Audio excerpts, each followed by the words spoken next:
What about Call of Duty and Counter Strike? Well, at that point, I'm like, I can go. I don't have no problem learning about them, but I'm a sports person. I know sports, and there you go. If you know sports, if you know sports, you know sports. If you don't know sports, you don't know sports, right? So yeah, it was clear why the sports genre of esports wasn't as popular, and it's because of access, right? If you have other games and they're on PCs and there's a lot of individuals there, that is, you're going to have a lot more people involved inside of that, especially if it's affluent. Well, in our area, it's not as much. There's a greater alternative to go outside and play versus playing a sports game here or actually taking it serious.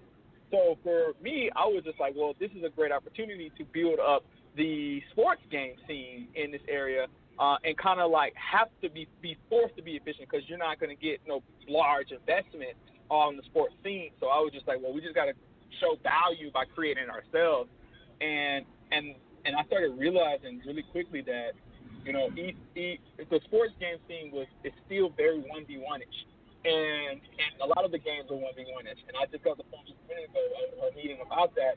And when I seen 2K and Quick Racing 5v5, I was like, oh, man, finally this is like the perfect opportunity to be on the same type of playing field as your Counter-Strikes and your Dotas and things like the League of Legends and like that. And so I was like, perfect. Finally I can do something I know, I love, and I can be really involved in this industry, and I can have an impact on the people who look like me or in my geographic location. And so utilizing that space, we just recognize there's some huge competitive spirits inside of here. This is really awesome to come into a building like this little small loft and everybody feels like it was like B-Rad, Rabbit, and 8 Mile. Like that feeling of being in this small location, everybody's there and the people knocking on the wall. And I was able to take that and leverage that when making deals with saying, look at this space and look how crazy it is in here. And when it comes down to open up a bigger facility, this is what we can expect inside of this facility. And it's about being connected to the actual culture of the individuals. And that's something that was really, really big for me, is actually being in there with everybody. And granted, I have a CEO title, but not with the perspective of what people think of CEOs. It's my CEOs in my lifetime look, were my uncles. They dirty. They get to it. They do everything. Hours, Yeah.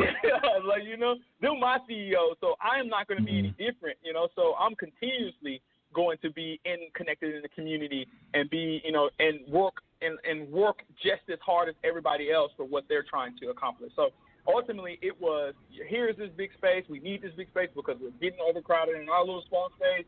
And at that point, we recognized that, this is something that could be really impactful for our full community. And being in that small location in downtown Dallas, I was able to recognize, all right, well, the people who come in this space, that travel from Southern, they're coming here, and then there are people come from the Northern and the West and the East, and they're coming in the space. And I was just like, where's the actual, why is it so intense and so dope in this space? And I was just like, well, actually, it's the entertainment that's coming from, the Southern sector, which is particularly minority. And when you think of basketball and football and things like that, it's the same. It's really, a big draw.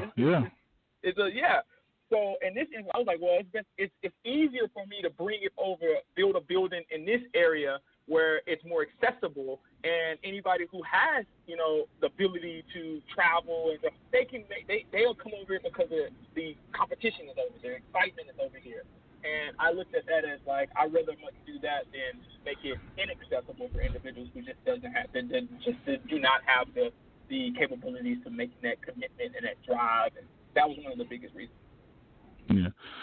And Geekletes, the esports ecosystem is separated through education, competition, and entrepreneurship. Can you talk on those three pillars for just a brief second? Because I want to ask you about your partnerships that you've been able to accomplish since the corona academic. Go ahead. Yeah, for sure. So academic was very critical. We wanted to focus in on how do we get the students engaged in the outside of just the classroom. I know when I was in school, school was just really boring to me. My mom and people use like, you're just so smart, so you're not focused in school, and I'm just like, I'll take that, but it's still boring. So I looked at it the perspective of like okay, how do you take something that individuals love, which is gaming, and then you give a carrot, and that carrot is education, and then they take it and they can be able to say, wow, I didn't even know I was learning from this. And for us, that's where we really want to be able to focus in on, is applying the management components, the technology, the competition, the production, and the marketing components. All of those together breed esports. It's all of those components inside of there. And then we can ultimately say, well, if you learn all of these components, you can be in this industry and you can game just as much. And I think for us, that's one of the biggest reasons why we wanted to offer our after-school and summer programs. Granted, COVID kind of like knocked that all off, because we had set everything up, and then we just got emails from schools that, were going to bus their kids to our location and go through our after-school programs. And I was just like, man, this is brutal. But ultimately, it allowed us to put it online. Now we're in a full content creation mode where everything that we prepare for, we had already done it. So now it's just about making it accessible online. And with that, making it accessible, man, you've done so many partnerships, man. Can we talk about the Marine Corps, that whole partnership on education, man? Because I'm a teacher, we gotta go that route.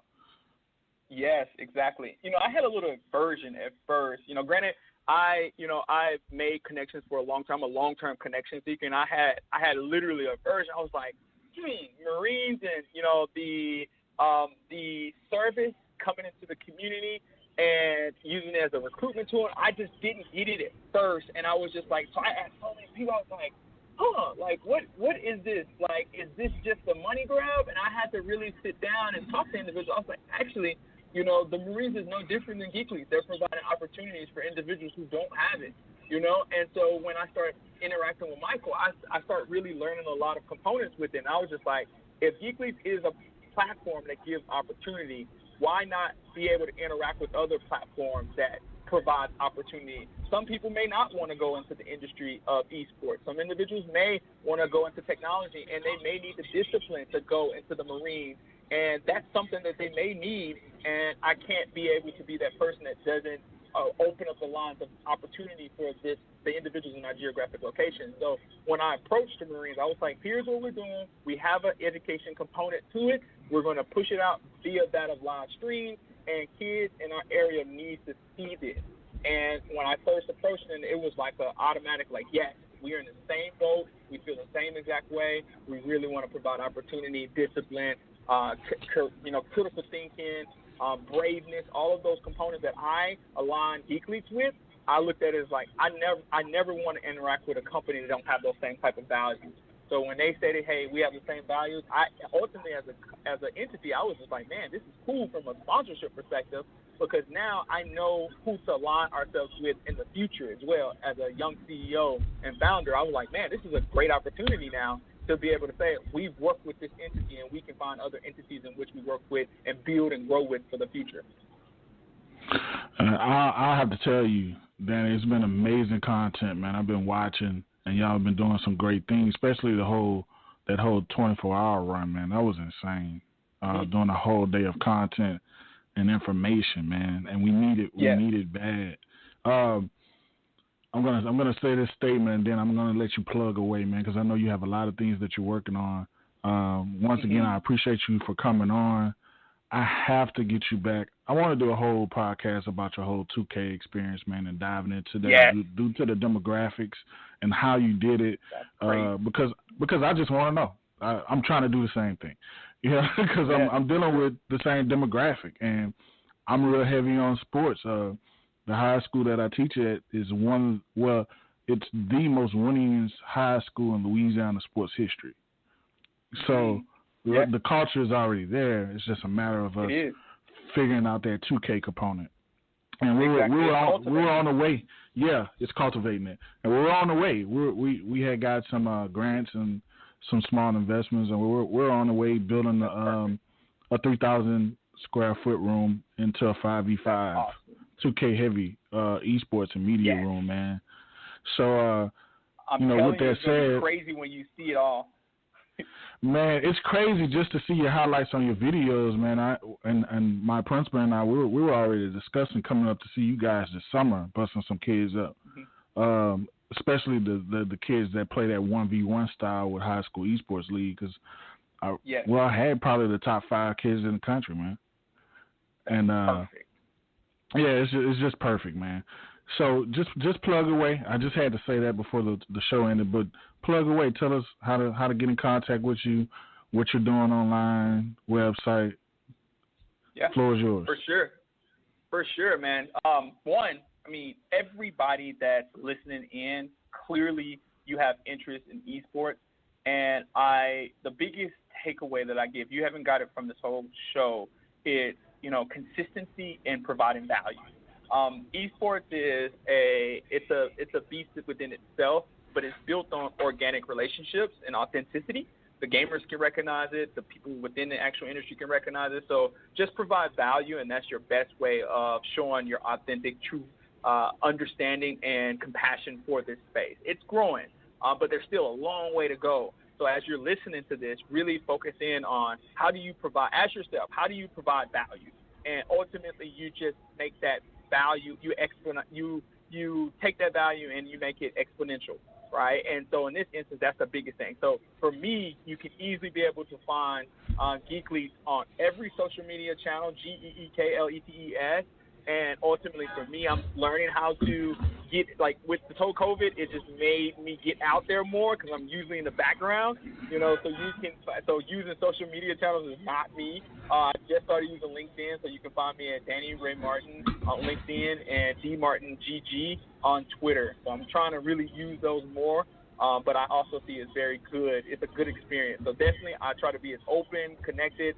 I try to reach out to every individual I see that has potential.